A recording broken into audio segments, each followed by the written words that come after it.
Yang kedua, Pramuka SMK Negeri Jawa Tengah di Semarang. Dan yang ketiga, Komunitas Pecinta Baca Puisi atau KUPAS di Universitas Negeri Semarang. Baik, kepada Saudara Aziz Nugroho, kami silakan. Baik, terima kasih. Sebelumnya, mohon izin, apakah suara saya terdengar dengan jelas, Pewara? Terdengar dengan jelas, Kak Aziz. Baik. Assalamualaikum warahmatullahi wabarakatuh. Selamat sore dan salam sejahtera untuk kita. Apa kabar Bapak, Ibu, dan teman-teman?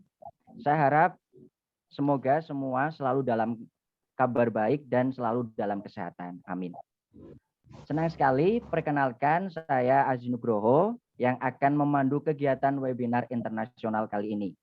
Saya ucapkan terima kasih juga kepada para peserta yang sudah hadir dan meluangkan waktunya untuk bergabung. Spring Institute menyatakan bahwa interkultural menggambarkan sebuah komunitas di mana ada pemahaman dan rasa hormat yang mendalam terhadap semua budaya. Fokus yang dimiliki adalah terjadinya pertukaran ide, norma budaya, dan dibangunnya hubungan yang mendalam walaupun berasal dari latar belakang budaya yang berbeda. Praktik interkultural dapat diintegrasikan ke dalam berbagai aspek.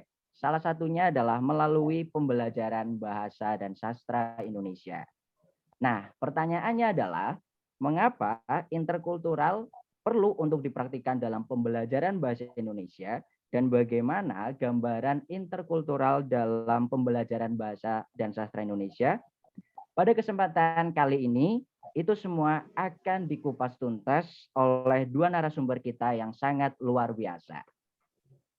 Sebelum itu, izinkan saya memberi informasi bahwa nantinya, baik di sesi pertama maupun sesi kedua, setiap narasumber akan diberikan waktu kurang lebih selama 35 menit untuk menyampaikan materi, dan setelah itu akan ada sesi diskusi atau tanya jawab dengan para peserta. Baik, menuju ke narasumber yang pertama.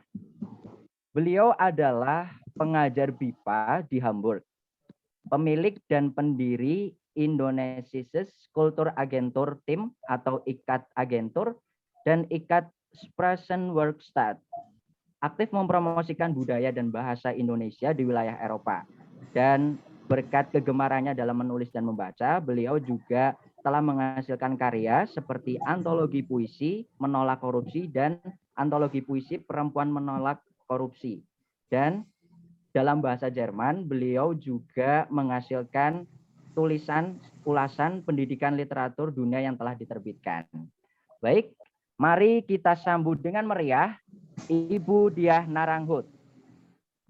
Halo Ibu, selamat sore. Ya, terima kasih banyak De Aziz. Ya, sama-sama. Saya dari Hamburg. Selamat sore ke Indonesia. Ya, selamat sore. Saya senang Ibu sekali bisa kembali berada di kesempatan ini. Saya ucapkan terima kasih atas undangan dari UDES, dan hari ini saya memang membawa juga teman dari Hamburg yang menjadi murid, menjadi teman yang bisa kita lakukan di sini bersama-sama berbagi. Baik Ibu, kabar baik ya Ibu?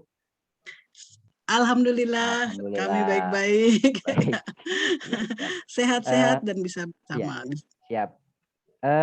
Apakah Ibu sudah siap untuk memberikan materi? Sudah siap sekali. Ya, saya juga meminta izin untuk bisa berbagi layar. Ya, jadi nanti mohon diberikan izin dari host mungkin dibuka ya. Sebelumnya saya juga akan sengaja hari ini saya mencari apa ya latar belakang yang bisa saya gunakan untuk merefleksikan atau menceritakan sebuah interkultural secara di keseharian. Apa yang kita lihat juga sudah menjadi sebuah hal yang komunikasi antar alam misalnya. Di halaman saya ini ada pohon sereh. Pohon sereh di belakangnya saat ini sedang musim sedang menuju musim gugur di mana pohon-pohon sudah menguning karena dingin. Jadi dan kebetulan hujan dan kemudian juga bermatahari, muncullah matahari yang berwarna-warna karena ada bias pelangi.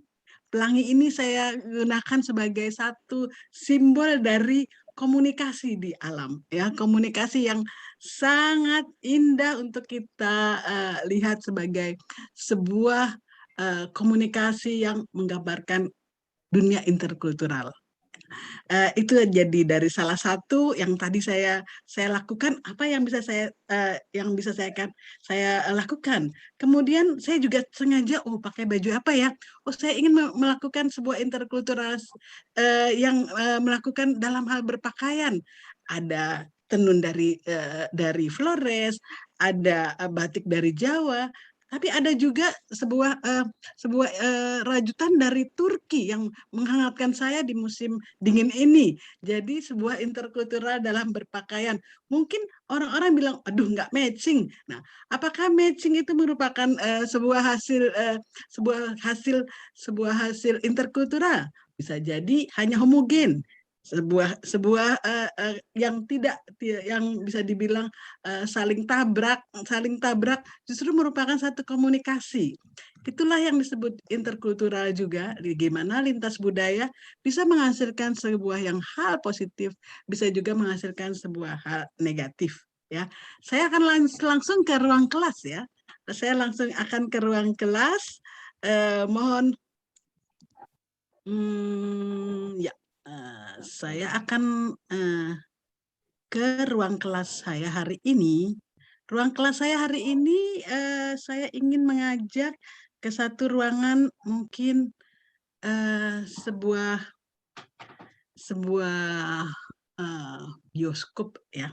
Sebuah bioskop yang kita bisa lihat di sini, ada sebuah seminar ya, ada sebuah seminar webinar yang dilakukan secara jarak jauh dari membahas interkultural dalam pembelajaran bahasa dan sastra.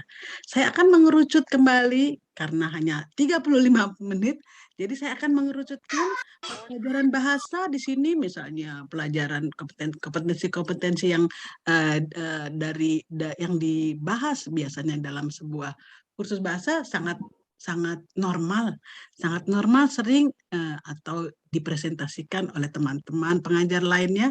Saya berusaha menghadirkan sesuatu yang agak jarang dilakukan oleh pengajar BIPA, yaitu kok berani-beraninya saya menghadirkan atau membahas literatur sastra dalam sebuah kelas yang murid-muridnya sebenarnya belum bisa berbahasa Indonesia dengan lancar.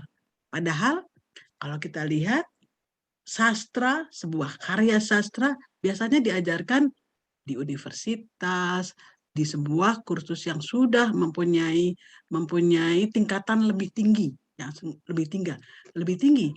Kursus kali ini yang saya tampilkan adalah kursus yang merupakan kursus yang diorganisir di Konsulat Jenderal Republik Indonesia, di mana saya membuat konsep BIPA dalam bentuk tema-tema tertentu. Cocok sekali untuk menghadirkan budaya Indonesia. Di dalam hal ini, dalam hal keterkaitannya bagaimana dalam bahasa dan sastra Indonesia. Saya menghadirkan misalnya di sini literatur. Saya lihat ada satu iklan kegiatan. Jadi kegiatan itu saya konsepkan dalam bentuk misalnya sastra dan film. Ini sebelumnya minggu lalu kita membicarakan batik secara langsung dan secara kita membahas apa-apa saja yang kita butuhkan untuk berdiskusi ya. Kita diskusikan apa-apa saja yang kita pakai untuk bercerita ya di kelas bahasa Indonesia, bercerita tentang literatur. Kita juga menghadirkan puisi dua bahasa, dari bahasa Jerman ke bahasa Indonesia, atau dari bahasa Indonesia juga ke bahasa Jerman. Di sini sebentar kita juga lihat bagaimana kita memberikan sebuah terjemahan. Kita juga membahas buku yang sudah ada. Bagaimana mendiskusikan sebuah buku itu, mencari harga, bagaimana membelinya, di mana resensinya. Bahkan minggu lalu ada film di Festival Film Hamburg. Film ini berasal dari sebuah buku dari karangan dari Eka Kurniawan. Jadi hal-hal ini kita lakukan di dalam pengajaran bahasa Indonesia, dalam hal ini BIPA tematik di Hamburg. Ya, jadi untuk kelas yang tingkatannya bagaimana? Tingkatannya tidak ada batasan. Yang bisa mengutarakan lebih banyak, yang belum bisa mengenal kata-kata yang sudah ada, bertanya, membuat pertanyaan dalam bahasa Indonesia, yang sudah bisa menjawab hal-hal yang ingin diketahui oleh yang belum bisa. Jadi keterkaitan di sini di dalamnya adalah sebuah kerjasama di dalam pengajaran dan pembelajaran bahasa Indonesia. Jadi bisa saling tanya, berinteraksi di dalamnya. Biasanya dalam sebentar saya akan dalam hal pembelajaran bahasa, tentunya tema-tema yang terkait dengan tema, saya mengumpulkan kata-kata yang diperlukan. Kita mengumpulkan apa saja yang mungkin terjadi dalam perbandingan. Misalnya, taruhlah kalau kita berbicara tema sastra, apa yang kita bandingkan? Karya-karya apa saja yang ada, ya, karya-karya yang bisa kita bicarakan dalam kelas. Kamu dulu masih kecil senang membaca apa, ya? Kemudian setelah dewasa, apakah kamu masih senang membaca buku tersebut? Ya, selanjutnya apa cerita buku tersebut? Jadi misalnya kita membicarakan soal literatur atau sastra, maka kita mengerucut pada penggunaan kosakata yang digunakan apa saja.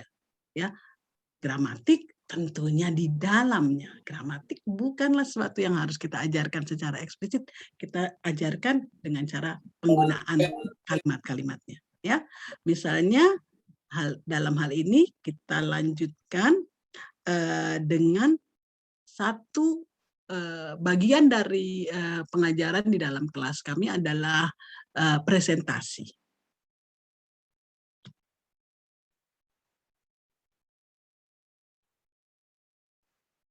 Kita akan melihat presentasi yang ada di dalam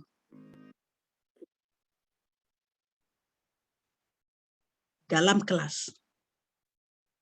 Presentasi ini adalah sebuah karya Taufik Ismail yang kita baca bersama. Kita juga terjemahkan. Dalam penerjemahannya ini, kita melakukan sebuah interaksi dari sebuah bahasa ke bahasa lain. Interaksi dalam penerjemahan tidak hanya melulu hanya dari kamus langsung ke bahasa lain. Tidak demikian, ada hal-hal yang harus kita lakukan sebelumnya. Sebelumnya juga kita lihat ada, kita bisa lihat di sini,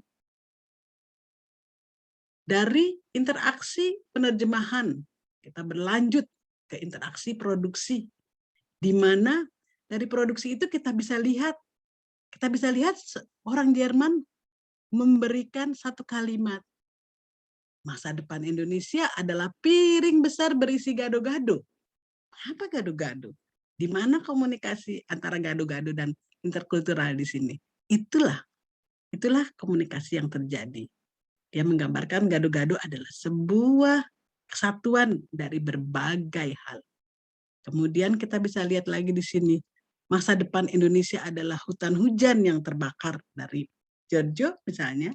Ya, masa depan Indonesia adalah pintu ibu kota di Borneo. Bagaimana nasib orang utan nanti? Ditanyakan oleh Kesa. Banyak hal yang bisa diterjemahkan, kemudian kita bicarakan, di mana ada komunikasi yang terjadi di dalamnya. Komunikasi ini mempunyai latar belakang yang banyak sekali, dari latar belakang seperti tadi disebutkan oleh Bu Dekan ya, dari agama, ideologi, segala yang membangun seseorang secara individu. Ya, demikian terjadi dalam kelas kami, di mana ada proses baca, ada proses menerjemahkan, ada proses menghasilkan sesuatu. Yang intinya adalah sebuah hasil dari sebuah komunikasi. Komunikasi yang terjadi dalam bahasa Indonesia, di mana terjadi komunikasi antar kultur dalamnya. Kita lihat lagi, sebelumnya ada Penjair vegetukul. Jika tak ada mesin ketik, aku akan menulis dengan tangan. Jika tak ada tinta hitam. Ups, maaf. Ya, saya akan. Penjair vegetukul. Jika tak ada mesin ketik, aku akan menulis dengan tangan. Jika tak ada tinta hitam, aku akan menulis dengan arang. Jika tak ada kertas, aku akan menulis pada dinding. Jika aku menulis dilarang, aku akan menulis dengan tetes darah. Biji tukul. Kita bisa lihat di sini ya, kita bisa lihat di sini salah satu, mungkin kita ambil salah satunya adalah difoto dulu ya. oh, boleh nih. Oke, boleh semuanya naik. Yuk, kita semuanya mengejarkan foto bareng. Siapa? Ya. Jika tak ada tinta hitam, aku akan menulis dengan arang. Ya. Maka dalam pengajaran BIPA, apa yang saya bisa lakukan sebagai guru untuk maaf Ibu siapa? Bisa di unmute Ibu Dida Young. Ya. Misalkan dalam sebuah tadi saya jelaskan ada seorang murid kami yang ada seorang murid kami yang mempresentasikan sebuah karya sastra, ya, karya sastra. Karya sastra bukan sesuatu hal yang harus kita takutkan, ya, kita takuti untuk dipresentasikan dalam sebuah kelas yang belum, misalnya masih 1A, masih pemula. Jangan khawatir. Jadi sebagai guru kita jangan khawatir mempresentasikan hal-hal yang memang dari kehidupan yang ada, yang otentik, ya. Dalam hal ini karya sastra. Di sini kita pilih sebuah karya sastra yang berisi sangat dalam. Isinya bisa kita tematik, bisa kita bicarakan di kelas, dan bahasanya bisa kita telaah. Saya memberikan satu gambaran di sini, misalnya arang, kita gambarkan dengan arang, tinta, kita gambarkan dengan tinta, kemudian tadi dengan tangan, ya, tangan, mesin tik, dan selanjutnya. Banyak hal yang bisa menjadi atau kita bisa ambil sebagai pertolongan untuk memberikan sebuah gambaran bahwa literatur bukan hal yang harus kita takutkan sebagai guru BIPA untuk diajarkan di kelas, ya. Literatur adalah sebuah karya yang isinya bisa kita gunakan dengan baik, ya. Saya akan berlanjut, tadi kita sudah lihat bahwa kita bisa lihat bahwa ada yang kita sebut produksi, ya, kita sebut selanjutnya, halaman selanjutnya kita Apa harus di sini? Nah, ya. Kita pada tahap produksi, ya. Tadi saya sampaikan kita memberikan satu teks yang isinya adalah dari karya Taufik Ismail. Kita baca, kita resapi isinya, kita terjemahkan untuk dimengerti, di mana terjadi satu komunikasi interkultural. Di sini juga kita lihat produksi dari kelas. Ini adalah apa yang saya mau presentasikan dalam penerapannya.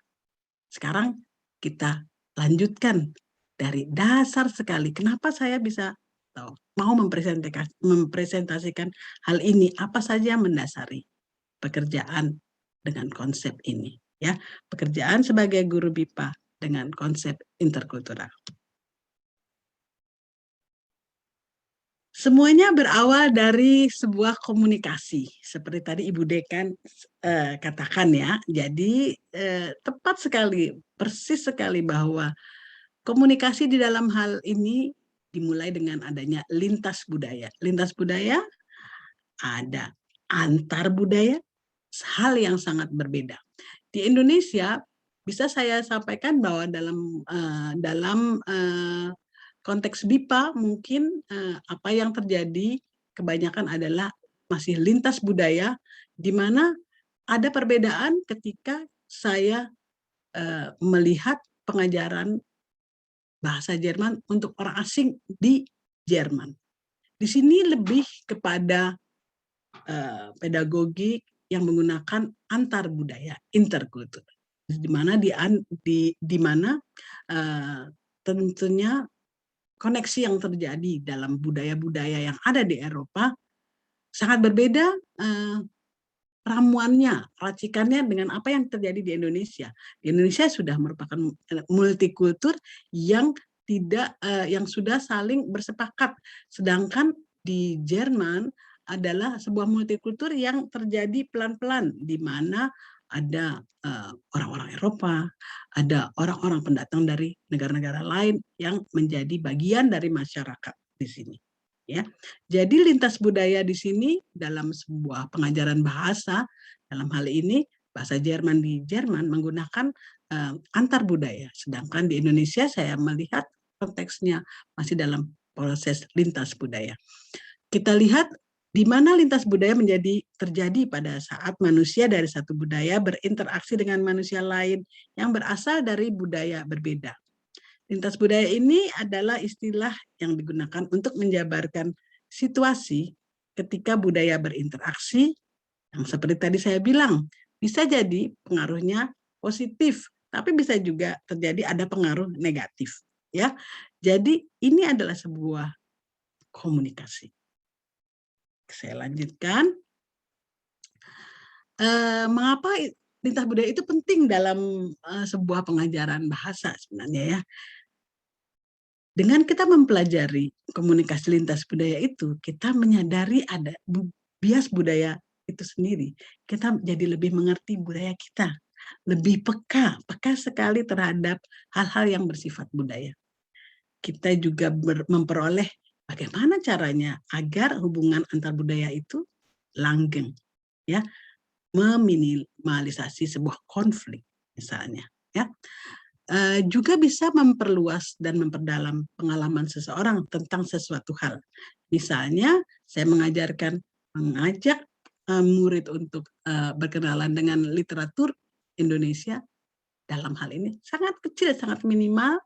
Kemudian murid-murid ini meneruskannya di luar kelas dengan membeli buku pulang, ya, membeli buku saman dan lain-lainnya untuk mengetahui lebih lanjut apa yang ada di dalam sastra Indonesia.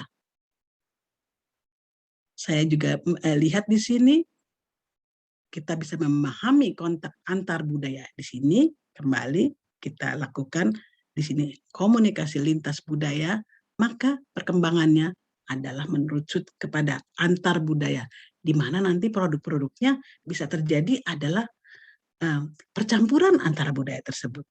Ya, saya lihat tadi contohnya adalah sebuah pelangi, sebuah teras yang ada pohon serai dan di luar ada pohon kastania yang kuning dan lain-lain. Itu hanya sebagai contoh yang kecil yang mungkin sebagai simbol saja. Kemudian di sini kita lihat juga bahwa banyak sekali model-model dan konsep-konsep yang ada dalam aplikasi yang terjadi dalam komunikasi antar budaya. Ini bisa kita terapkan dalam pengajaran bahasa, tentunya bahasa Indonesia juga. Jadi kalau kita sudah melihat bahwa ini penting, maka hal-hal ini bisa dipelajari dengan sistematis, bisa kita bandingkan, dan yang penting adalah dari kesemuanya adalah bisa kita pahami. Ya. Jadi harus kita pahami. Selanjutnya pengalaman ya, dan saya ambil di sini adalah sebuah pengalaman. Belum lama ini saya juga memberikan contoh pengalaman ini. Kita lihat di sini, misalnya pengalaman saya sebagai guru. Mempunyai murid yang mungkin kalau di Indonesia bahasanya berbeda-beda ya, yang datang dari luar negeri dan belajar bahasa Indonesia di UNES ya, ada program-program. Dan di sini saya mengajar masyarakat Jerman yang sebenarnya juga tidak hanya orang Jerman saja. Saya lihat tamu kita hari ini, Bapak Giorgio, bukan berasal dari Jerman, tetapi berasal dari Italia dengan kebisaan dengan bahasa-bahasa lain. Ya, kita lihat juga di sini misalnya di Jerman, kalau misalnya yang ada di Jerman, masyarakat Eropa mempunyai perbedaan bahasa-bahasa dan juga perbedaan kultur yang berbeda. Ya, jadi Budekan juga dari bahasa Perancis saya ingat ya, pasti juga tahu ada perbedaan-perbedaan antara kultur di Spanyol, Jerman, dan misalnya Denmark atau yang lainnya, walaupun mereka dekat dan merupakan satu kesatuan negara yang dipersatukan oleh komunitas Eropa, tetapi kebahasaan juga berbeda. Kita lihat ada satu kata perbedaan dan juga ada yang persamaan. Kalau kita lihat seekor bebek dalam bahasa Jerman, apa bunyinya? Quack. Apa bahasa Inggrisnya? Quack. Bahasa Italia, quack. Mungkin juga bahasa Perancis juga quack, dan yang lainnya juga berbahasa dengan bunyi yang sama. Dan saya terjemahkan apa ya dalam bahasa Indonesia? Tidak bisa juga dengan quack, tetapi dengan kuek-kuek. Apakah itu membuat bahasa Indonesia menjadi yang paling susah di antaranya? Belum tentu, karena sebuah penerjemahan adalah juga mempunyai banyak sekali hal yang tentunya harus kita pertimbangkan. Ya, ini adalah sebuah contoh hanya dari sebuah bunyi.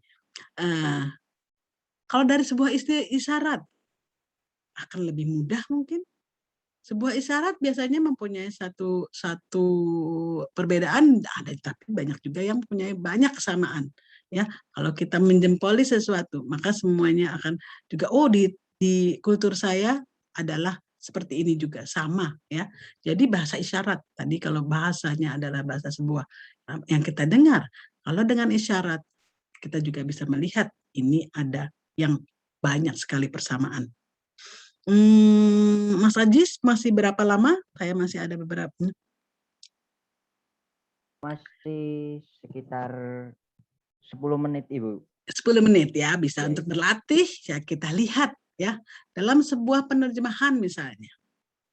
Kita lihat kata yang saya ambil, ada banyak sekali yang kita bisa contohkan. Saya ambil satu, kata dingin. Apakah orang Jerman ini akan berpikir positif atau negatif dengan kata tangan dingin? Sekarang saya tanya Mas Ajis deh. Mas Ajis, kalau tangan dingin dalam bahasa Indonesia apakah positif artinya? Tangan dingin positif. Positif ya. Oke. Tangan dingin positif, kepala dingin. Kepala dingin positif, Ibu. Ya. Hati dingin. Hati dingin cold. Dalam bahasa asing, Ibu. Bahasa Indonesia, dalam bahasa Indonesia. Dalam bahasa Indonesia saya kira itu lebih ke arah-arah negatif, Ibu. Maksudnya kurang Ke arah enak gitu. negatif. Iya, Ke arah hati negatif. dingin. Ada yang lain? Ada yang berpikir lain? Kita teruskan, pakaian dingin. Ya, pakaian dingin. Apa yang saya sampaikan di sini? Kita lihat dingin dengan satu kata dingin, ya. Maka di sini saya tanyakan kepada orang Jerman, itu total tidak positif, dalam artian negatif. Bertangan dingin artinya sangat negatif. Berkepala dingin masih oke. Berhati dingin sangat negatif. Pakaian dingin, jadi kalau mereka hanya lihat pakaian dingin saja, maka hanya pakaian yang sejuk gitu, yang sejuk, bukan untuk menghangatkan, ya. Misalnya seperti itu. Jadi apa yang saya ungkapkan di sini, kata-kata dingin itu mempunyai efek negatif dalam bagi masyarakat yang hidup di negara 4 musim yang mengenal musim dingin. Jadi kalau saya bilang, oh dia bertangan dingin, mereka mempunyai, padahal mempunyai pengertian yang sangat negatif terhadap sifat negatif dari orang tersebut. Padahal artinya sangat positif dalam bahasa Indonesia. Bahwa bertangan dingin adalah apa saja yang dilakukan selalu berhasil, baik, tumbuh, dan lain-lainnya. Jadi hanya dari sebuah kata dingin kita mempunyai suatu konflik yang harus kita tentunya bicarakan bersama untuk membentuk sebuah kesepakatan, ya. Jadi inilah sebuah interkultural, adalah sebuah kesepakatan bagaimana kita menyatukan sebuah konsep konsep di Indonesia, konsep di Jerman, konsep di negara lain. Apa yang ada, apa yang bisa kita mengerti. Seperti itu, ya. Selanjutnya ini dari satu tahan dingin. Kalau kita sebut lagi panas, wah sangat seru sekali, ya. Sangat seru sekali karena kebalikan, orang Indonesia langsung sangat sekali banyak hal yang diterjemahkan dalam bahasa Indonesia sangat negatif, dan dalam bahasa Jerman diterjemahkan dalam sisi positif untuk hanya satu kata. Jadi aspek antar budaya ini juga sangat penting dalam kita memilih kata untuk berkomunikasi, apalagi dalam berkomunikasi melalui karya sastra. Karya sastra dalam hal ini tentunya sudah ada, kita gunakan untuk berkomunikasi di dalamnya. Bagaimana di dunia sastra di Jerman, bagaimana di dunia sastra di Indonesia, bagaimana keterkaitannya, apakah ada perbedaan dan apakah banyak sekali yang tidak sama dalam hal ini. Tentunya ini adalah pekerjaan yang banyak dilakukan oleh penerjemah, ya, di mana sisi interkultural sangat memegang peranan penting dalam sebuah penerjemahan.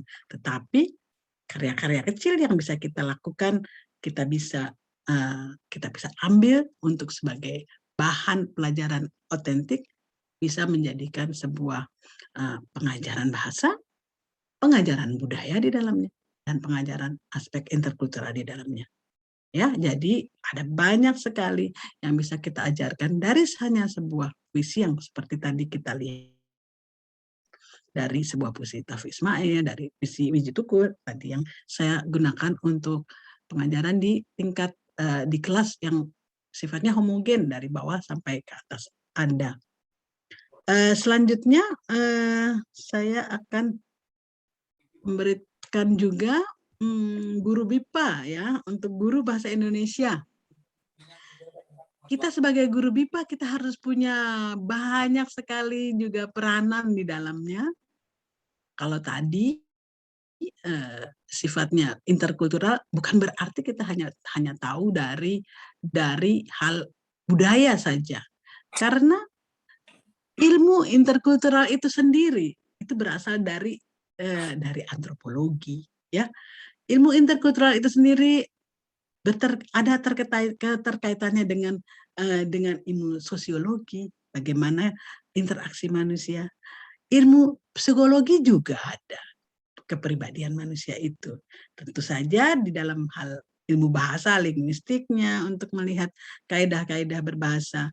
Dan ilmu sejarah juga, bagaimana kita lihat perkembangan sebuah suku bangsa, perkembangan sebuah atau satu bisa jadi bukan hanya individu tapi sebuah kelompok.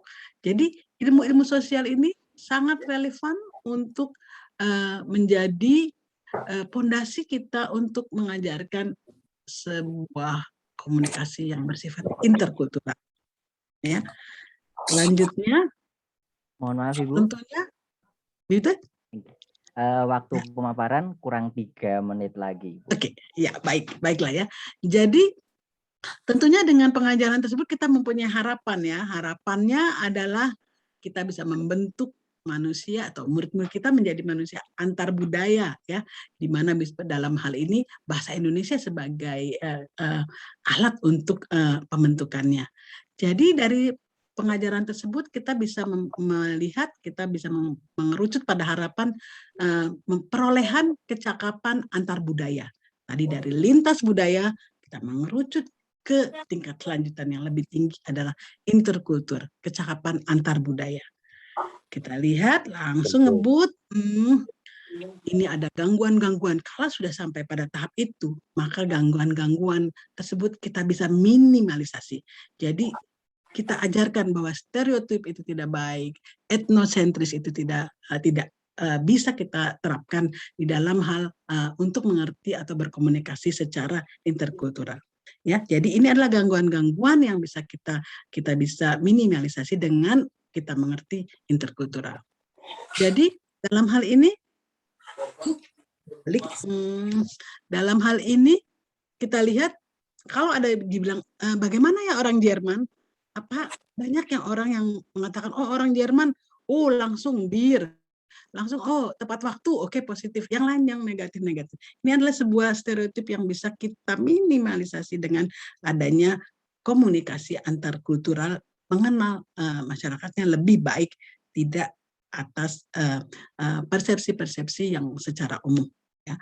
Kita lihat lagi, kalau kita lihat di sini misalnya, kita lihat sebuah contoh yang menjadikan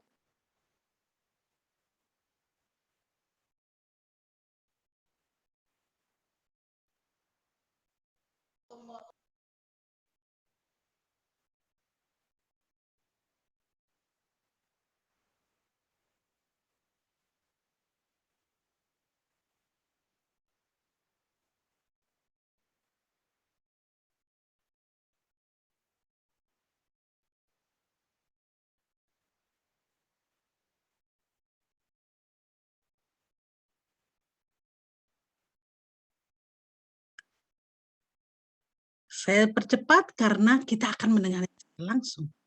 Ya, kita lihat bahwa di sini di mana sebuah interaksi dari Giorgio, di mana kita mengajak orang Indonesia malah ya agar mereka membaca cerita rakyat, di mana anak-anak ini berasal dari keluarga komunitas kawin campur misalnya ya, di mana kita ajak mereka untuk melakukan sebuah kerja interkultural. Ya.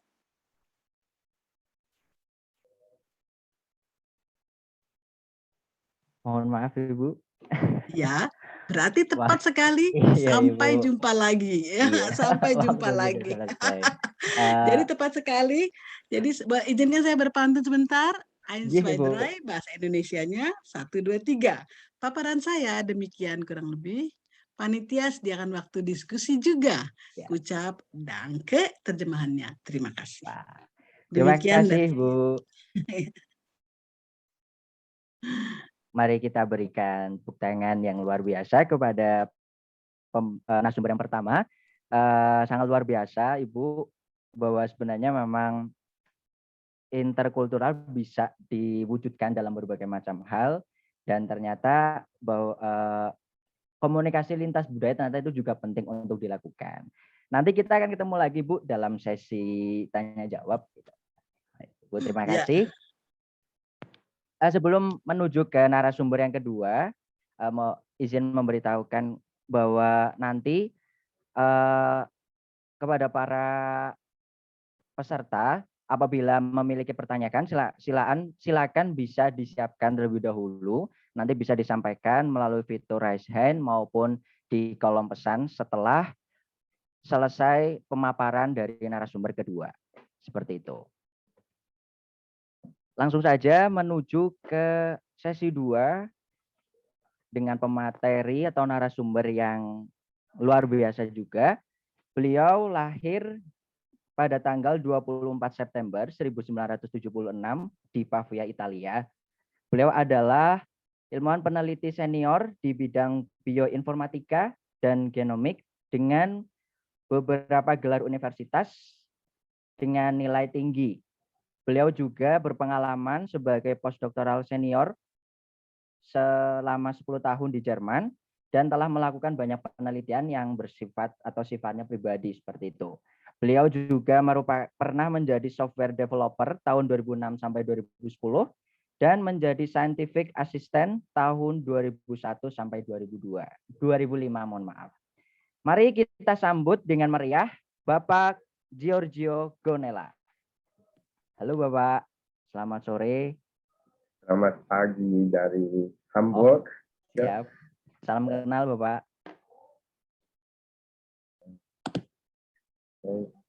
Halo Bapak, salam kenal. Apakah keadaan di sana baik-baik saja?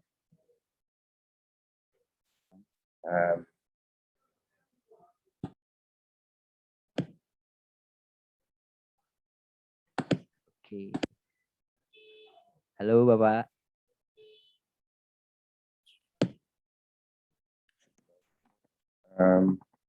Ya. Oke. Apakah Bapak sudah siap untuk memaparkan materi? Ya. Oke. Siap. Siap. Kurang lebih 35 menit. Waktu dan tempat kami silakan.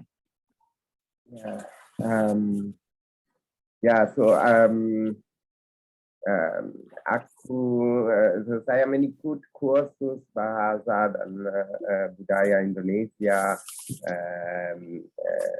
di di Hamburg dan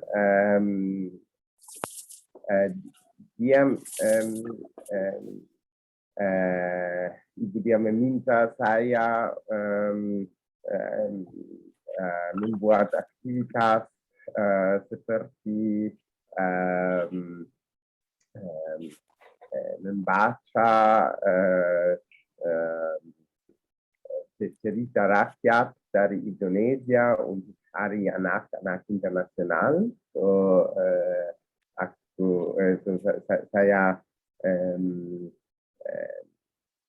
membuat itu untuk event dan di kursus kita belajar banyak tentang budaya Indonesia dan itu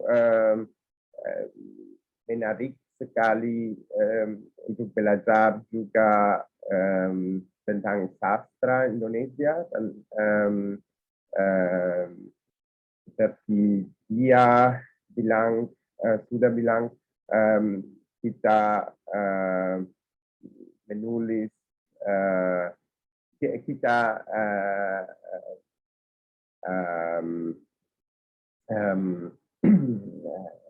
membaca puisi dari Indonesia dan itu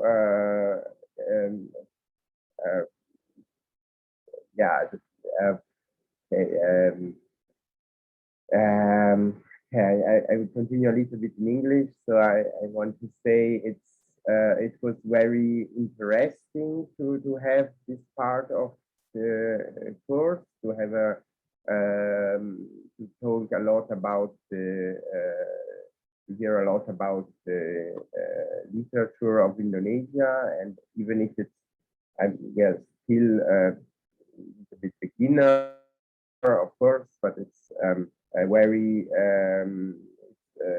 to have some poetry about from famous from famous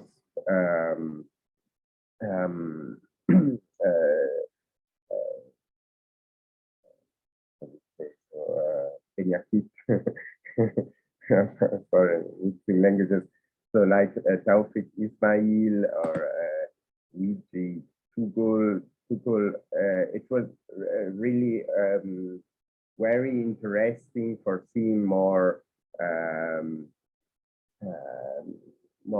for learning more about the culture of Indonesia and about also the discussion, so a little bit the history and political discussion inside of Indonesia, of course, which is related to the poetry. So even if we are still not always very proficient with the language, so that's of course a very interesting part. And dia dia meminta saya kalau saya punya cerita rakyat dari Italia yang saya bisa membaca di sini, tapi adalah cerita rakyat dari Italia, tapi aku tidak kenal karena di Italia banyak cerita rakyat itu cerita rakyat internasional, itu cerita rakyat dari Bruder Grimm, itu sama dengan Jerman, itu sama dengan Eropa, dan itu berkenal di dunia seluruh dunia. Dan karena itu aku saya bilang saya kenal dari masa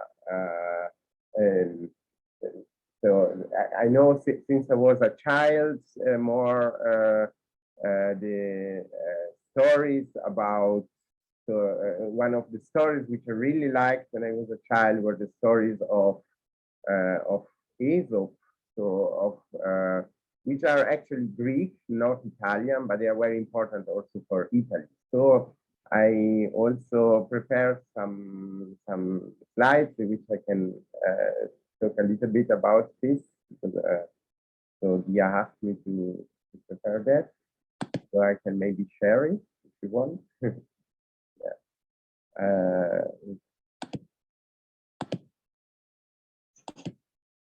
Yeah.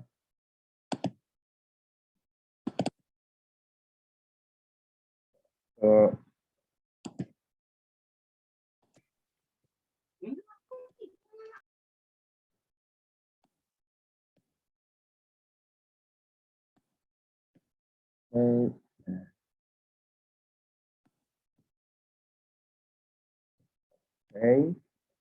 okay, can you see them?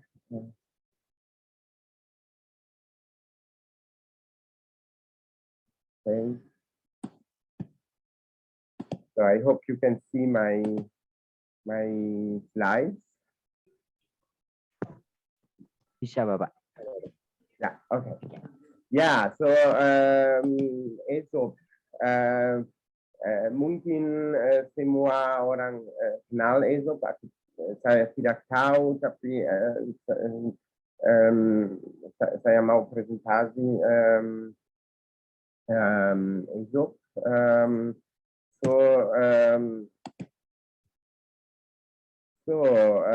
Aesop atau dalam bahasa Yunani Aesopos, dia dari Yunani dan hidup di tahun 620 sampai 564 sebelum Mesias. Dan dia seorang penggarang dan penutur cerita. Dan kami tidak punya banyak informasi, tidak banyak informasi yang jelas mengenai Aesop dan kehidupannya. Catatan sejarah tentang dirinya pertama kali dibuat oleh Herodotus beberapa ratus tahun setelah kematian Aesop. Dan karena itu kami tidak tahu banyak, tapi dia mungkin seorang budak dan dibebaskan, dan mungkin dia tidak memang dari Yunani. Ada yang mengatakan dia lahir di Afrika karena nama Aesop mirip dengan Ethiopia di bahasa Yunani, yang dulu digunakan sebagai nama untuk semua Afrika di selatan Gurun Sahara. Di Afrika adalah umum untuk memiliki cerita dengan binatang seperti Aesop. Terus beberapa hewan dari cerita pendeknya mungkin tidak umum di wilayah Laut Mediterania. Karena itu ya mungkin lahir di Afrika.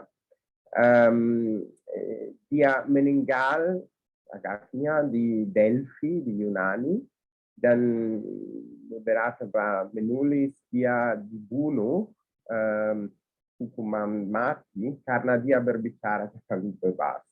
Tapi juga itu kami tidak tahu.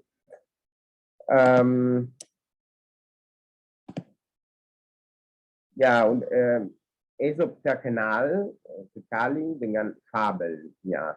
Fabel artinya cerita pendek yang memberi pelajaran tentang kehidupan.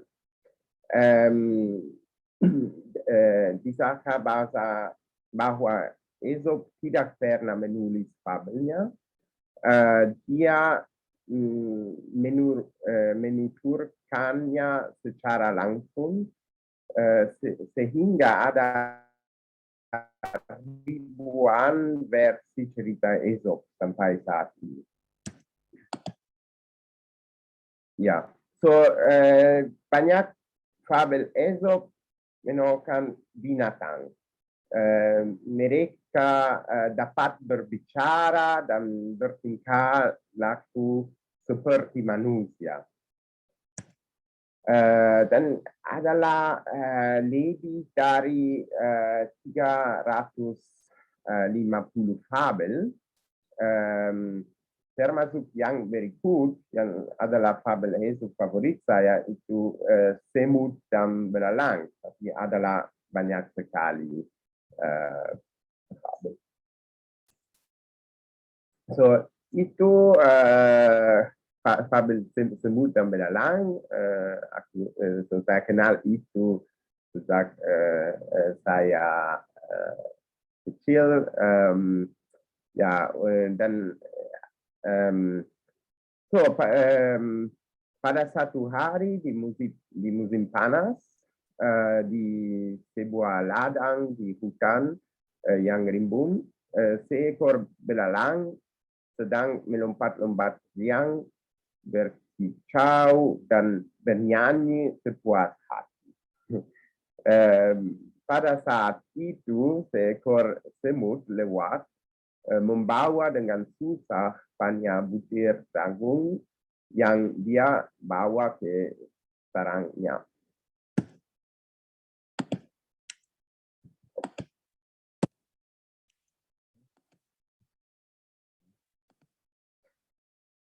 Ya, hai semut, kamu sedang apa? Ayo kemari dan bermain denganku. Lihat hari ini sangat cerah, tanya belalang. Ayo kita nikmati hidup kita. Aku sedang menyimpan makanan untuk musim dingin, kata si semut. Dan aku menyarankanmu untuk melakukan hal yang sama. Kenapa repot-repot menyiapkan makanan untuk musim dingin? Musim dingin masih lama, kata belalang. Lihat, banyak sekali makanan saat ini.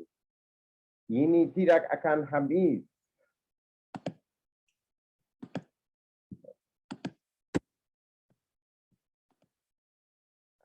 Tapi semut tidak memperdulikan ajakan si belalang. Dia melanjutkan berjalan dan melanjutkan kerja kerasnya. Sementara itu, belalang kembali bernyanyi dan memainkan violinnya. Ketika musim dingin tiba, belalang mendapati dirinya lemah karena kelaparan. Sementara itu, semut-semut terlihat berbahagia dan bersenang-senang. Mereka membagikan setiap hari jagung dan biji-bijian dan lumbung makanan yang mereka kumpulkan di musim panas.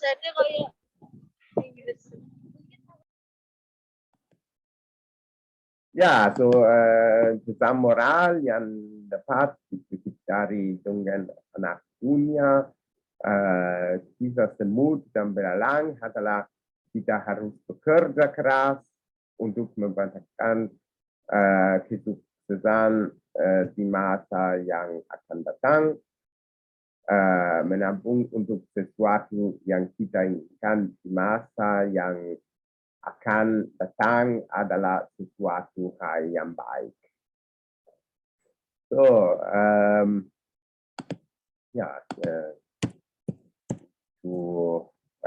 fabel semut dan belalang, aku merasa seperti belalang. So, di fabel itu, tapi saya kenal itu baik.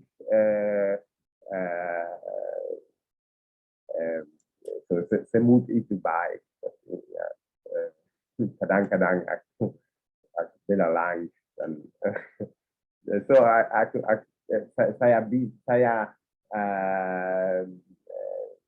belajar banyak dari fabelnya.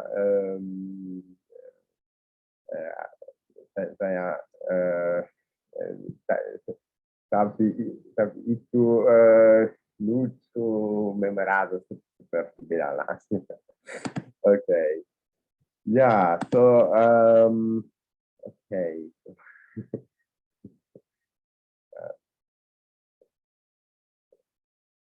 Okay.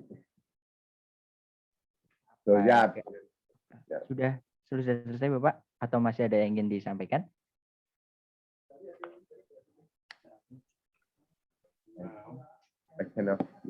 Halo? Halo Bapak Gio? Ya. Ya, mungkin bisa saya sedikit Bang Ajis, Mas ya. Ajis ya. Boleh Ibu. Mengapa kita memilih Pak Giorgio membahas masalah ini, masalah fabel, karena interaksinya dengan yang sebelumnya adalah dia membacakan cerita tentang Malin Kundang, ya. Jadi sebelumnya membacakan Malin Kundang sehingga ada interaksi bagaimana cerita di Indonesia, bagaimana cerita dia melakukan pencarian cerita-cerita di fabel-fabel yang lain di Italia, dia bilang sama dengan Bruder Grimm. Kemudian menemukan satu fabel ini gitu ya. Baik Ibu, terima kasih atas informasinya bahwa ternyata memang hampir di masing-masing seluruh dunia memang mempunyai kisah fabel kurang lebih memang sama seperti itu. Di Indonesia pun ada Ibu, semut dan belalang, dan memang tadi apa yang diceritakan memang ya kurang lebih memang sama seperti itu Ibu. Oke, terima kasih Bapak Jio atas materi dan cerita yang tadi dibacakan, menarik sekali. Dan tiba waktunya untuk sesi tanya jawab dengan para peserta. Sebelum itu izinkan saya untuk membacakan tata aturan. Jadi nanti untuk sesi tanya jawab atau diskusi akan ada 2 termin, di mana masing-masing termin akan diisi dengan 3 penanya. Baik itu nanti yang menggunakan fitur raise hand atau angkat tangan, dan menggunakan chat di kolom pesan seperti itu. Silakan nanti bisa ditanyakan dengan format nama, instansi, dan kepada siapa teman-teman ingin bertanya, apakah dengan Ibu Diah atau dengan Bapak Jio seperti itu. Silakan untuk teman-teman. Daftar hadir. Aku nek daftar hadir ini wis penak Bu. Dadi sesuk kan ya.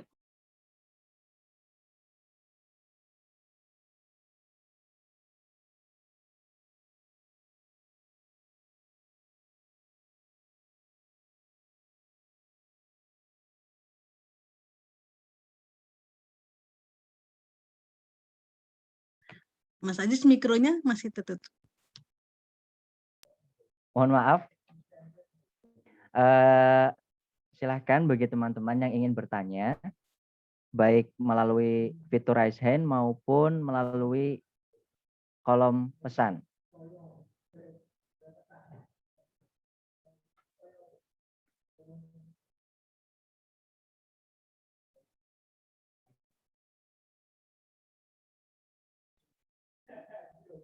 Oke. Wah, belum ada nih.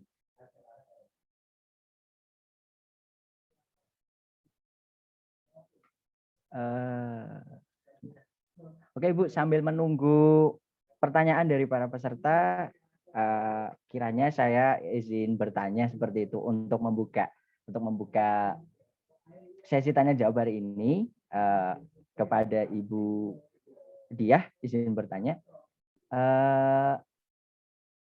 Tadi kan Ibu kurang lebih berprofesi sebagai pengajar BIPA ya Bu.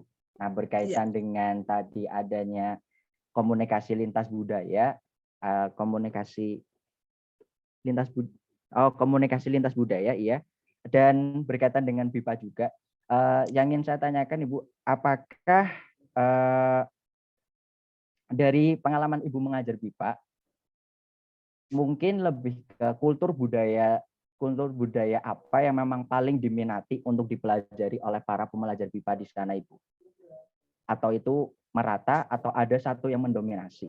Seperti itu Ibu. Ya, untuk langsung saya jawab aja.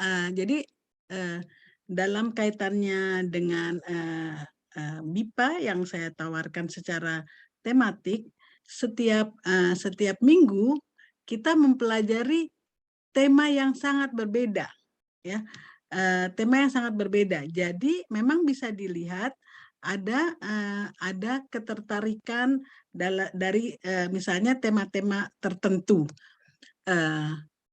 Kita bisa bilang pada awalnya saya bahkan juga menawarkan misalnya sebuah tema ekonomi, ya, misalnya ekonomi BIPA dan untuk pebisnis. Justru itu tidak ada minatnya karena dalam kursus yang dilakukan secara kelompok itu jarang sekali orang yang berminat untuk belajar BIPA berbisnis. Orang yang berbisnis BIPA untuk kaum misalnya kaum bisnis, mereka lebih cenderung kepada pengajaran BIPA secara individual. gitu ya. Jadi ketertarikan pembelajar lebih kepada segala aspek budaya yang sifatnya sangat luas. Kalau hari ini saya hanya mencontohkan BIPA, bagaimana kita mengajarkan BIPA di bidang literatur, maka dalam hal ini juga saya ketertarikan, misalnya waktu itu kita menawarkan BIPA apa sih musik tradisional di Indonesia. Ya, musik tradisional Indonesia. Saat ini juga mungkin waktu itu Giorgio juga mempresentasikan tentang musik Indonesia, ya, tentang musik tapi juga keterkaitannya dengan musik klasik. Misalnya kita bisa bilang musik klasik di Eropa, Giorgio juga senang musik klasik, tetapi juga musik Indonesia. Kita bisa melakukan suatu diskusi bagaimana Giorgio, musik apa yang kamu sukai di Indonesia, misalnya? Aku suka banyak musik dari Indonesia, juga so musik tradisional, ya. So saya memainkan gamelan juga. Saya memulai tapi memainkan gamelan dan suka gamelan sekali, dan tapi juga musik lain. So contohnya pop dari Indonesia, tapi juga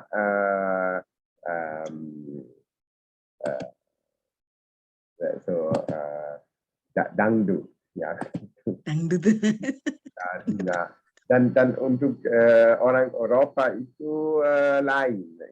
So musik gamelan itu lain sekali, dan tapi juga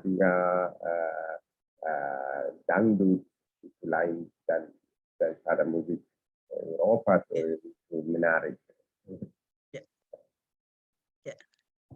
Ya, jadi ini salah satu tema yang banyak juga disukai, misalnya musik, ya, salah satunya. Kita bisa banyak sekali ada interaksi interkultural di dalamnya, ya, bagaimana sampai ke musik dangdut juga. Ya, itu salah satu jawabannya, Mas Anji. Baik, Ibu Diah dan Bapak Gio, terima kasih atas jawaban yang diberikan. Sudah ada pertanyaan Ibu dari kolom pesan. Izin membacakan. Masyarakat Indonesia terdiri atas individu yang memiliki latar belakang budaya, suku, dan bahasa atau dialek yang beragam.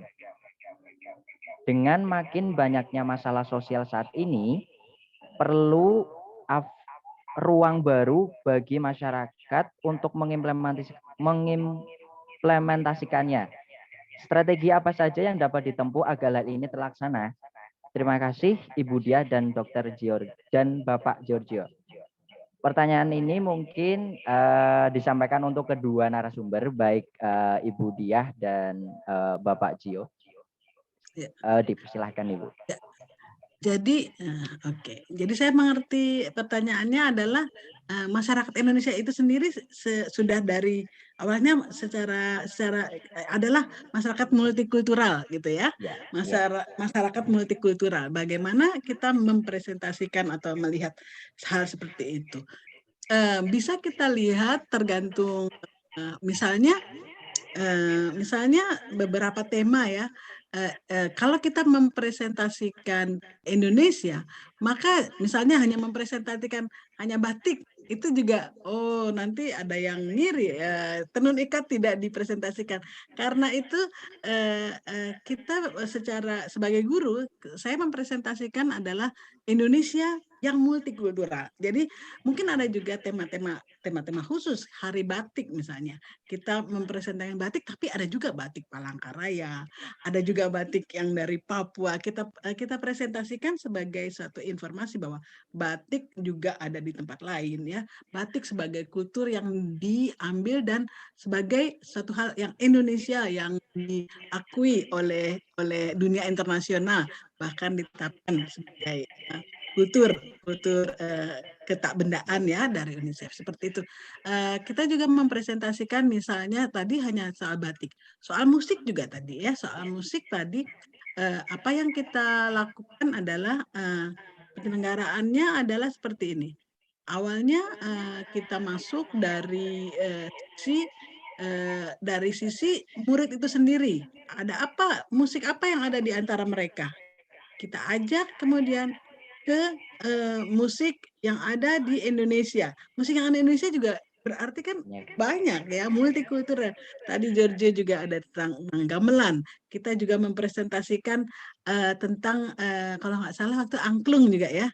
Angklung, kemudian keroncong ya. Keroncong yang ada adalah sebuah interkultural, perpaduan dari musik Portugis dan ya dan lainnya. Jadi pada saat kita membuat materi ajar, kita sudah harus mempertimbangkan Indonesia sebagai sebuah masyarakat multikultural. Indonesianya ya, seperti itu. Ya Giorgio, silakan. Maybe I will add something in English. Yeah. I just want to say that for me, this problem of multiple cultural identities, language, and so on, it's of course also in Europe, and not at the level of a single country, but if we think that the European Union has a unity, which is of course not a unity as much as Indonesia, but it's still hopefully a unit. I always think that actually we should look from Europe to Indonesia as like a kind of example of merging this culture together. So of course there are problems in Indonesia, as you said, but I think that these problems are universal, and in Europe maybe they are even stronger because we have a lot of divide between North and Southern Europe and so on, or Eastern and Western Europe. So there is also here a lot of these questions very relevant also to us in Europe. Baik, terima kasih. Pertanyaan tadi dari Arfianti Wulandari, apakah sudah menjawab?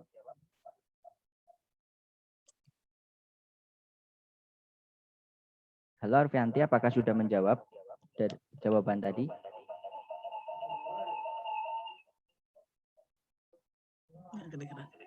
Oh, oke. Lanjut untuk pertanyaan selanjutnya, Bapak Ibu, dari Basuki Rahman, mahasiswa RPL UNES 2021, jurusan PBSI. Pertanyaan untuk Ibu Diah. Membutuhkan waktu berapa lama untuk orang asing bisa mengucapkan bahasa Indonesia yang sudah selama ini Ibu alami sampai sekarang ini, Ibu? Sampai saat ini sangat berbeda-beda tentunya ya. Sebagai guru BIPA, sebagai guru kita harus juga, mungkin saya punya satu hal yang saya sebut sebuah luksus ya, di kelas yang dilakukan di KJRI, kita tidak mempunyai misalnya eksamen gitu ya, tidak tidak diharuskan. Jadi tujuan belajar yang dicanangkan oleh peserta ajar itu adalah tujuan belajar mereka. Saya ingin bisa berbicara dengan anak saya, misalnya dalam sebuah komunitas keluarga kawin campur, atau saya ingin berbicara dengan mertua saya, itu harus dicapai oleh mereka, dan biasanya apa yang mereka canangkan itu tercapai untuk tujuan tersebut. Seperti misalnya Giorgio pada saat baru belajar, saya sendiri sampai lupa, Giorgio, kamu belajar sudah berapa lama ya? Sebelum pandemi 1 tahun ya? 1 tahun dan iya, sebelum pandemi, kemudian Giorgio pergi ke Indonesia. Jadi tujuannya adalah waktu itu untuk pergi untuk jalan-jalan ke Indonesia ya, di mana untuk tujuan itu dia sudah lakukan dan sudah bahkan mempunyai tujuan itu tercapai, bisa berinteraksi dengan orang Indonesia di Indonesia, seperti itu.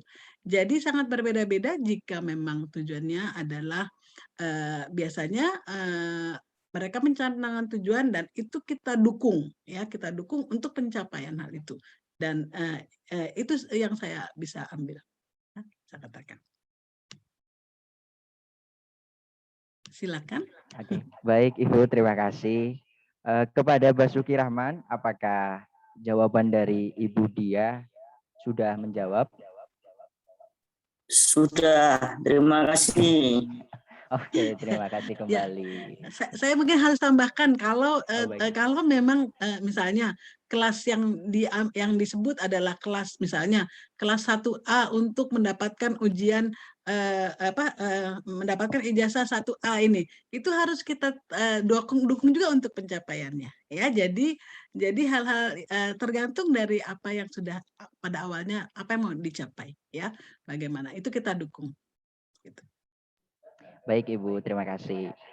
Nampaknya memang belum ada yang bertanya secara langsung dan memang lebih banyak bertanya melalui via pesan dan ditunjukkan kepada Ibu Dia. Nah, sekarang ada satu pertanyaan untuk Bapak Gio dari Muhammad Rifki Rahardian. Begini Pak, maaf bagaimana menurut Bapak terhadap perkembangan sastra yang dilihat dari pandangan interkultural sastra Jerman? Apakah ada ideologi tertentu dalam penyampaian sastra di Jerman? Seperti itu, Pak. Ini ada di chat.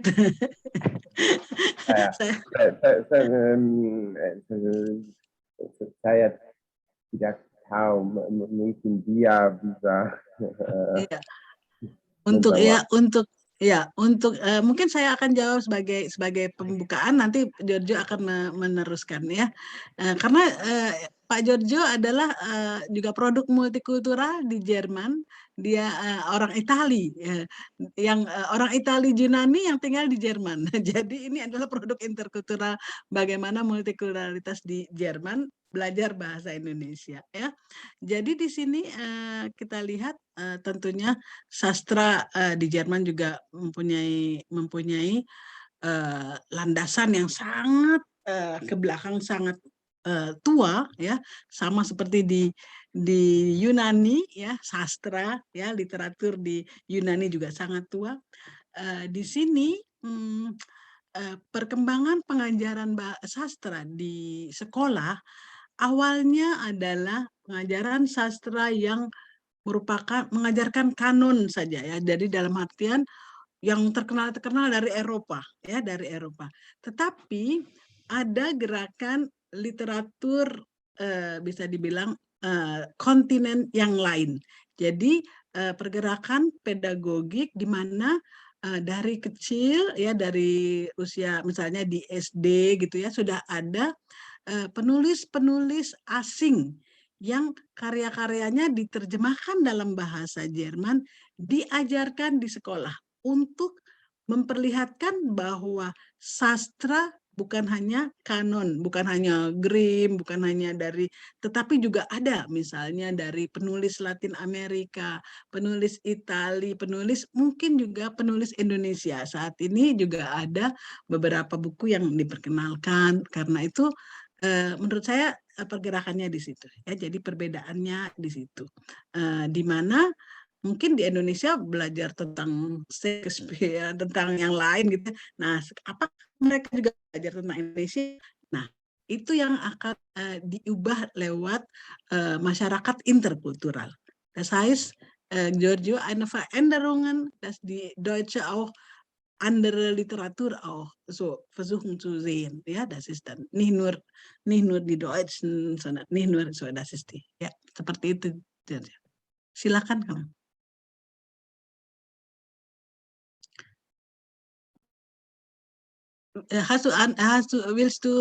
Kamu mau berpendapat?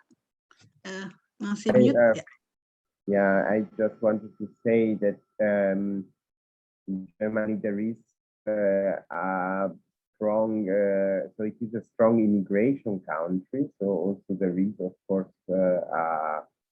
enrichment from people coming from the whole world, and also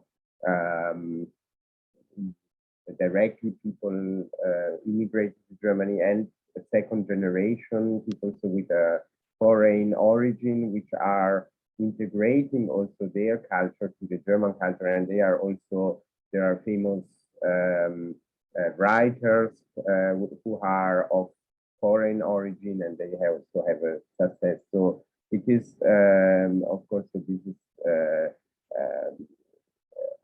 consequence of the multicultural society, which we hope to have in Germany. So we, of course, so many people are ethnic German and so on, but there is a very strong component of foreign people or people of foreign origin or with foreign roots, and so there is this intercultural exchange in the German literature, especially in the last decade.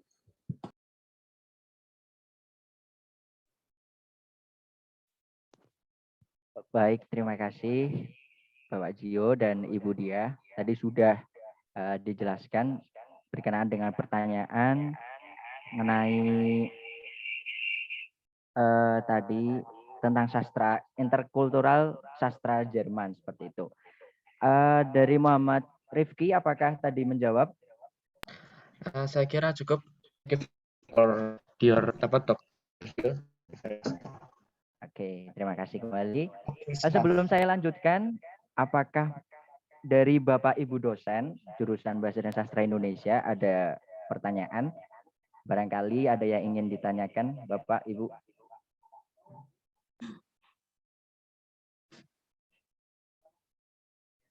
Ibu Wati. Ibu Wati mungkin. Iya. Iya. Selamat sore Bu Dia. Sore. Selamat sore Pak Gio. Saya temannya Bu Dia. Iya. Tidak ada Mas Ajis karena seminggu kemarin ya saya sudah bertemu dengan Bu Dia. Jadi sudah cerita-cerita. Nanti ini kesempatan untuk teman-teman adik-adik mahasiswa saja yang ingin tanya ke Bu Dia dan Pak Gio. Terima kasih Bu Dia dan Pak Gio sudah berkenan hadir. Mudah-mudahan nanti bisa luring ke UNES. Semoga. Silakan dilanjut Mas Ajis. Baik Ibu Wati, terima kasih. Saya lanjutkan ke pertanyaan selanjutnya dari Egi Nuraini. Izin bertanya kepada Ibu Dia, kesulitan-kesulitan apa saja yang dihadapi ketika mengajarkan BIPA tematik kepada pembelajar asing? Bagaimana solusinya? Apakah ada teknik khusus untuk mempermudah kegiatan pembelajaran? Terima kasih. Jadi tekniknya coba saya lihat. Ini sebentar. Bisa diulangi lagi apa tadi tekniknya, masih apakah itu secara spesial atau bagaimana? Bisa diulang lagi Mas Ajis? Halo Ibu Dia. Ya, belum. Ya, bisa diulang lagi Pak Mas Ajis?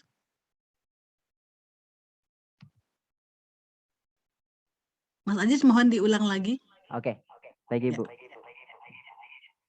Pertanyaannya adalah kesulitan-kesulitan apa saja yang dihadapi ketika mengajarkan BIPA tematik kepada pembelajar asing, bagaimana solusinya, dan apakah ada teknik khusus untuk mempermudah kegiatan pembelajaran?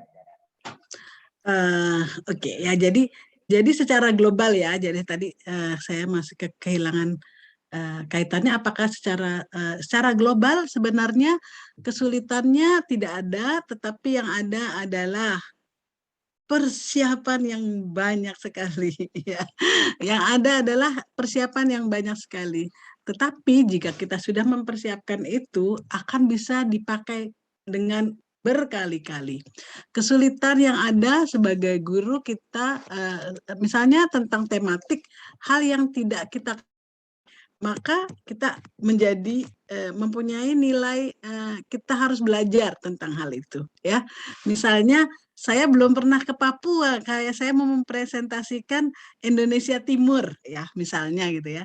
Saya belum pernah ke apa saja ada Indonesia Timur, atau itu bisa kita saat ini tentunya bisa kita siasati. Bagaimana caranya? Kita bisa mengundang juga narasumber kita, atau kita membaca dan melihat untuk bisa disampaikan di kelas. Tetapi informasi bahwa kita belum pernah ke Papua itu harus kita sampaikan. Ya, jadi apa-apa yang sebagai guru bersikap MIPA tematik ini tentunya kejujuran penting di dalamnya untuk melihat dan juga kita bisa mengajak siapa dari murid yang sudah pernah ke Papua misalnya ya, karena Indonesia itu terlalu luas, bagi orang Indonesia sendiri belum tentu bisa mengenal semuanya ya. Jadi tentunya kita akan melakukan pemilihan tema-tema yang kita kuasai pada saat pertama. Kalau memang tema itu belum kita kuasai, maka ada trik-trik yang khusus seperti tadi saya bilang, mengundang narasumber, misalnya ada orang saat ini tentunya dengan kelas online kita bisa mengundang orang dari Papua ya, atau kita melihat juga siapa yang sudah pernah ke Papua, presentasikan. Sejalan dengan itu kita harus mencari informasi untuk diri kita sendiri sebagai guru. Harus 1 hari 24 jam lebih siap dari murid itu.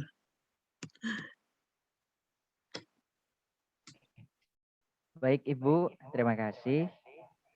Halo Egi, apakah jawaban tadi sudah bisa menjawab pertanyaan? Sudah, terima kasih Bu. Oke. Masih ada beberapa pertanyaan Ibu. Silakan. Ini untuk Ibu Dia dan Bapak Gio dari Simpson Galileo. Ya. Bertanya terkait pengajaran mengenai bahasa atau sastra Indonesia di negara asing atau Eropa. Apakah dalam pengimplementasian dari pengajaran tersebut merupakan pembelajaran interkultural yang memiliki perubahan terkait penyampaian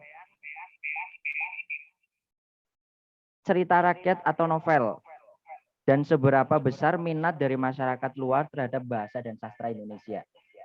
Oh, ya. Apakah bisa dipahami, Bu? Bisa. Jadi bagaimana?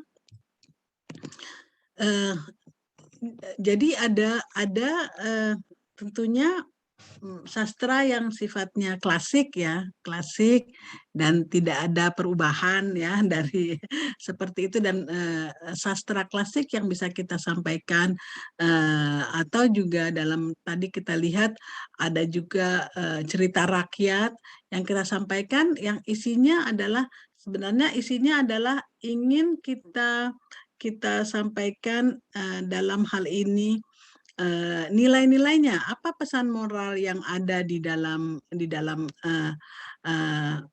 cerita tersebut.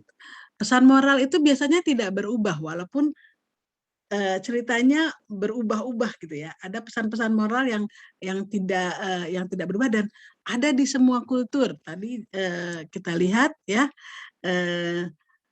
Giorgio membacakan cerita dari Yunani, itu ada di kultur Indonesia, ada di kultur Jerman, ada di kultur yang lain ya.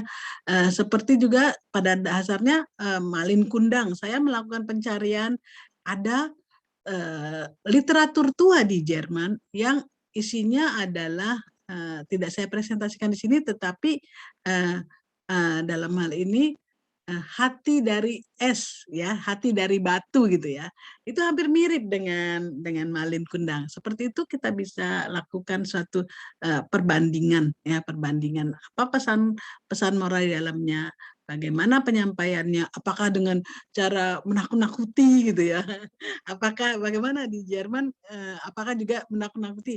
Biasanya ada perubahan cara. Literatur modern saat ini meninggalkan cara menakut-nakuti itu ya. Jadi yang lebih logis, lebih yang lain seperti itu ya diterjemahkannya. Mungkin seperti ini. Itu dari saya. Bagaimana wie findest du denn, Giorgio? Also gibt es das eine unterschiedliche Art und Weise? Yeah, yes, I think that there is there are of course cultural differences which one notice when you, for example, like when I read the Malin-Kundang, and then you have immediately, so you see some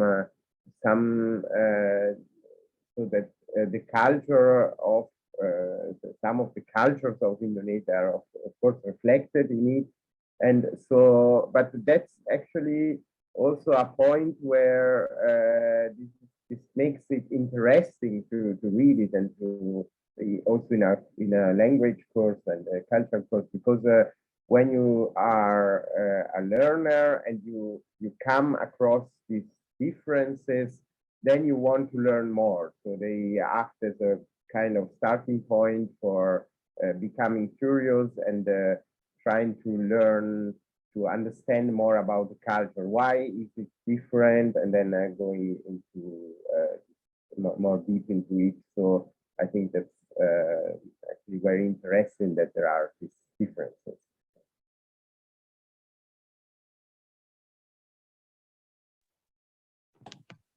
Ya. Baik, terima kasih Pak Gio dan Budia. Halo Galileo, apakah tadi sudah menjawab atau ada yang masih perlu ditanyakan? Giorgio, maaf, Galileo. Simon, iya, Simon Galileo, mohon maaf. Sejauh ini sudah cukup Oke. menjelaskan. Terima kasih Budia Naranghut. Dankeschön der Giorgino for the answer. Thank you. Sama-sama. Baik. Untuk pertanyaan selanjutnya, Ibu, dan ini kayaknya pertanyaan terakhir di kolom chat dari Agnia. Dia bertanya kepada Pak Gio, cerita rakyat apa saja yang telah dibaca dan dipahami makna nilai-nilai budaya dan harmoninya.